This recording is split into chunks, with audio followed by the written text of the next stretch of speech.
Hello and नमस्ते everyone. आज चाहिँ अब म चाहिँ काठमाडौँ जान लागेको। आजको यो भ्लगमा चाहिँ हजुरहरूलाई स्वागत छ। हेर्नुस्, बाटो हेरेर काट्नुपर्ने हुन्छ सर। अब चाहिँ हाम्रो चाहिँ यात्रा भकुण्डे बेसी बाटो काठमाडौँसम्मको हो। अब धेरै लामो हुन्छ भिडियो, त्यो भएर चाहिँ म बिस्तारै जाँदैछु। हेरौँ है त। अब यो चाहिँ मेरो फर्स्ट भ्लग हो। अब के कस्तो लाग्छ हजुरहरू हेरेर प्रतिक्रिया दिनु होला। अब हेर्नु होला, हेर्दै गर्नु होला, लाइक कमेन्ट सब्सक्राइब पनि गरिदिनु होला है त। जाँदैछौँ, यो चाहिँ नौबिसे बाटो अलिकति माथि हो। अब चाहिँ हामी भकुण्डे चोक पुग्दैछौँ, जाँदैछौँ। भकुण्डे हुँदै बुचाकोट हुँदै जाने हो। बाटो चाहिँ यही हो, बिपी हाइवे हो, हेर्न सक्नुहुन्छ। राम्रो सजियोस् बाटो। यो चाहिँ भकुण्डे बजार ठ्याक्क अब हामी यो पुग्यौँ भन्दा नि हुन्छ। यो चाहिँ सबै भकुण्डे बजार, काभ्रे भकुण्डे बजार हो। हेर्नुहोस् भ्यूहरू, हेर्नुहोस् कस्तो राम्रो छ है।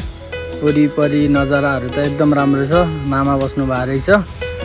ठिक छ, गइदिउँ। हामी चाहिँ नन स्टप जानुपर्ने हुन्छ। अब यताउति काहीँ नरोकिकन, किनभने लेट भइसक्यो, काठमाडौँ पुग्नुपर्ने है।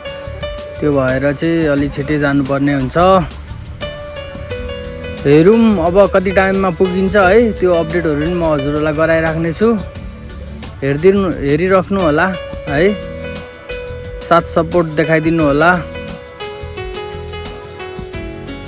यो चाहिँ 28 किलो भन्छ। ठ्याक्क भकुण्डे भन्दा अलि माथि 28 किलो आइपुग्यौँ। म चाहिँ अहिले 28 किलो कटिसकेँ। अब तर भ्यूहरू चाहिँ दामी छ यहाँबाट चाहिँ। अब कतै हजुर घुम्न जाने हुन्छ नि, अब राइड जान मन छ भने चाहिँ यता भकुण्डेतिर नै आउनु होला। राम्रो छ ठाउँहरू, घुम्नु होला है। अनि सर जानु पर्यो। मलाई चाहिँ त्यस्तो खासै अब बोल्न पनि आउँदैन कि, मेरो चाहिँ यो फर्स्ट भ्लग हो। त्यति साह्रै त अब आजसम्म यसरी बोलेको छैन। अब के कस्तो लाग्छ भनिदिनु होला। कहाँ सुधार्नु पर्ने ठाउँमा सुधार्नेछु है। अब कमेन्ट बक्समा कमेन्ट गरिदिनु होला। अनि कतादेखि हुनुहुन्छ हजुरहरू। म चाहिँ ठ्याक्कै अब बुचाकोट, यो चिस्यान भन्छ, चिस्याननिर पुग्न लागेँ। सर जानुपर्ने हुन्छ गाइज। हेरिदिनु होला है। के कस्तो लाग्छ हजुरहरूको प्रतिक्रिया, हजुरहरूको कमेन्टले गर्दाखेरि अझ आउने अर्को भिडियोमा चाहिँ म नेक्स्ट टाइम चाहिँ एकदम राम्रो तरिकाले, राम्रो हुन्छ नि, कमी कमजोरी सुधारेर बनाउने छु। यो चाहिँ ठ्याक्कै बुच्चाकोट भन्छ होला सायद, त्यसलाई चाहिँ भकुण्डेभन्दा माथि हो। हेरिराख्नु होला है। हाम्रो युट्युब च्यानललाई सब्सक्राइब पनि गरिदिनु होला। अब अरू त अब के भन्नु, म चाहिँ बिस्तारै जानुपर्ने हुन्छ। अब धेरै स्पिड पनि जानु भएन है। त्यही भएर गाइज म चाहिँ जाँदैछु। मैले चाहिँ ठ्याक्क माइक ल्याउनु पर्ने रहेछ क्या। खासै मैले माइक चाहिँ बोकिनँ। माइक नबोकेको कारणले चाहिँ भोइस अब कस्तो आइरहेछ मलाई पनि थाहा छैन। अब के कस्तो लाग्छ हजुरहरू भनिदिनु होला है।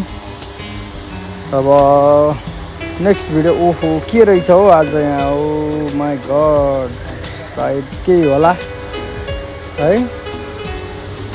बस ड्राइभरमा माइलो मोटर कुदाउँदै भने जस्तै सँगै हाम्रो गुरुजीले चाहिँ। अब बसको पछाडि लागेपछि चाहिँ यहाँ चाहिँ फेरि धेरै टाइम लाग्छ क्या है जान। यो बस ओभरटेक गर्न नि फेरि टर्निङहरू छ, अनि त्यसमाथि गाडीहरू आइरहेको हुन्छ नि त। त्यो भएर चाहिँ अलिक गाह्रो छ क्या। बसको पछि लागेपछि त अझ टाइम लाग्छ। पछि हिँड्नुपर्ने हुन्छ। मास्तिरबाट गाडीहरू पनि आइरहेको हुन्छ। त्यही हो गाइज, धेरै गर्मी छ यतातिर त गर्मी छ। अब हजुरहरूकोतिर के कस्तो छ त्यो पनि हेरेर भन्नु होला। कुन ठाउँदेखि हेर्दै हुनुहुन्छ त्यो पनि भनिदिनु होला, ताकि मलाई थाहा होस् न होइन कहाँसम्म पुग्दो रहेछ मेरो भिडियो, कतिजनाले हेर्नु हुँदो रहेछ, कहाँदेखि हेर्नु हुँदो रहेछ भनेर। अब यस्तो ठाउँमा चाहिँ हेर्नुहोस् न, यहाँ कस्तो छ, यो ट्रकहरू ठुल्ठुलो चल्छ नि त। त्यो भएको कारणले ओभरटेक गर्न नि त्यो मिल्दैन क्या। हेर्नुहोस् त कत्रो ठुल्ठुलो बस आउँछ। त्यही भएर हो गाइज, अब चाहिँ बिस्तारै जानुपर्ने हुन्छ। घाम छ, धेरै गर्मी छ यतातिर। अनि त्यसपछि अब साँगा बनेपाको हाम्रो त्यहाँको बाटो चाहिँ बन्दैछ। त्यहाँको बढेपछि यो पनि बाटो 2 लेन 4 लेनको भने जस्तो लागेछ। सायद 4 लेनको भयो भने चाहिँ एकदम राम्रो हुन्छ। अनि त्यही हो, म चाहिँ अब हतार गर्दिनँ, बरु बिस्तारै जाउँ होइन। सेफ राइड गर्नुपर्छ, फेरि हतार गरेर हुँदैन भनेर बिस्तारै जाँदैछु। हेरौँ अब है, यो चाहिँ अब के भन्छ, यो ठाउँ चाहिँ मलाई थाहा छैन। यो भकुन्डेभन्दा माथिको ठाउँ हो यो चाहिँ। अब एकछिनमा हामी चाहिँ काभ्रेभन्ज्याङ पुग्छौँ बतासे हिँडेर है। जाँदैछौँ। मलाई चाहिँ त्यस्तो राइडहरू त्यस्तो फास्टली चाहिँ त्यस्तो एकदमै दौडाउन मन लाग्दैन क्या। बाइक भनेको चाहिँ बिस्तारै चलाउने हो जस्तो लाग्छ। यहाँ हेर्नुहोस् न, बसहरू यसरी आइरहेको हुन्छ। यो चाहिँ एकदमै यहाँको प्रब्लम नै हो, यो बिपी हाइवेको चाहिँ। यो बाटो बढ्यो भने चाहिँ अनि राम्रो हुन्छ। गुरुजीले चाहिँ जाऊ भन्दै हुनुहुन्छ मलाई। यस्तो हुन्छ क्या, सानो सानो बाटोहरूमा चाहिँ हाम्रो ड्राइभर गुरुजीहरूले पनि भन्नुहुन्छ क्या, यो बानी चाहिँ, यो ह्याबिट चाहिँ मलाई एकदम राम्रो लाग्छ। त्यही भएर हेर्न सक्नुहुन्छ उतापट्टिको नजारा, भ्यू कस्तो दामी छ। यतातिर चाहिँ अब हुन्छ नि कहिलेकाहीँ हजुरहरू अब हुन्छ नि कामहरू सकेर फ्री भएर आउँदा चाहिँ मन एकदमै खुसी हुन्छ क्या। अब हुन्छ नि अब कहिलेकाहीँ हो निक्लिने। अनि यसो म चाहिँ घर आउँदाखेरि, मेरो चाहिँ गाउँ यतै हो, भकुन्डे बेसी हो। त्यो भएर चाहिँ यता आउँदाखेरि अनि एउटा भिडियो बनाऊँ न त भनेर बनाएको हो। तर राम्रो छ यो ठाउँ है, बनेपा, धुलखेल, यता काभ्रे, बतासे है, सबै राम्रो छ। म चाहिँ अब जाँदैछु। हजुरहरूलाई अझै पछि पनि अपडेट गरिरहन्छु भिडियोहरू, के कस्तो लाग्छ हेरेर साथ दिनु होला है।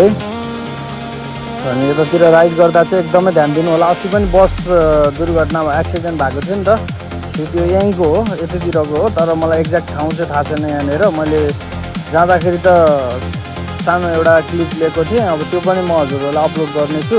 त्यसको लागि हजुरहरू लाइक, कमेन्ट, सब्सक्राइब गरिदिनु होला, ताकि मलाई पनि अझै हुन्छ नि भिडियो बनाउन मन लागोस् न होइन। त्यो भएर चाहिँ त्यही हो, अरू बाटो त राम्रो छ। ल गाइज, अब हेर्दै गर्नु होला है, सपोर्ट गर्दै गर्नु होला, लाइक, कमेन्ट, सब्सक्राइब गरिदिनु होला च्यानललाई है त। ल अरू त के भन्नु अब, see you next video. Thanks for watching. Thanks.